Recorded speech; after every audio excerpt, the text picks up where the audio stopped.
Hello，我係 Ben Sir 啊。今集講咩？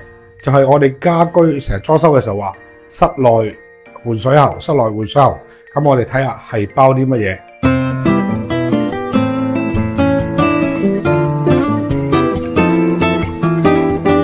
一般情況之下咧，我哋入到嚟咧，單位咧，佢梗會有一個叫室內總掣嘅。咁我哋就會喺室內總掣開始做起，好似呢個單位咁樣，一個就係室內總掣啦。咁喺個室內總掣之後，無論去廚房嘅洗衣機啊，或者廁所洗衣機啊、星盤啊嗰啲咧，都屬於室內嘅水喉。咁我哋去睇一睇嗰邊啦。好啦，咁去之前都再講一講，有啲家庭或者有啲客人需要嘅，佢可能會同你講，我要獨立加一個總掣，嗰啲叫分總，淨係控制廚房嘅，係啦，呢啲分總。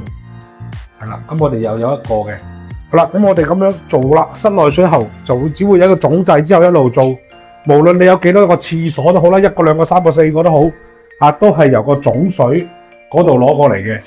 咁正常嚟到廁所啦，如果有洗衣機擺到咪洗衣機咯，面盤擺到嘅就面盤咯，咁呢一度都係叫做室內水喉噶，包室內水喉就喺總掣之後派嘅水喉。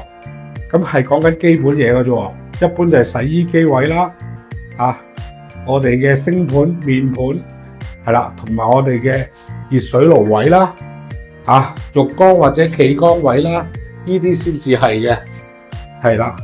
好啦，咁有啲就話，喂，如果另加食水掣喺個座廁側邊，預第二時智能廁板嗰個，有啲公司都係會另計嘅。咁基本上嗰個都係獨立，睇客人需唔需要，需要就加落去咁解嘅啫。好啦，頭先講過分總水掣嘅分總，呢度都有客人亦需要，我要廁所有個分總，有乜事我閂咗佢，淨係個廁所冇晒水，我繼續用其他地方。但係好多客人都未必話使錢交個總掣啦，咁淨係一個室內總掣，跟住就係俾翻室內全部水喉用翻晒，係啦。咁再其次，我哋又講到，喂，咁呢一度講緊室內做完啦，咁如果我講緊喺室內總掣之前去到水標房嗰啲計唔計數啊？喂，嗰啲咧就係由水標房至室內總掣另外計數啦。咁會有啲咩情況出現？我哋去望下。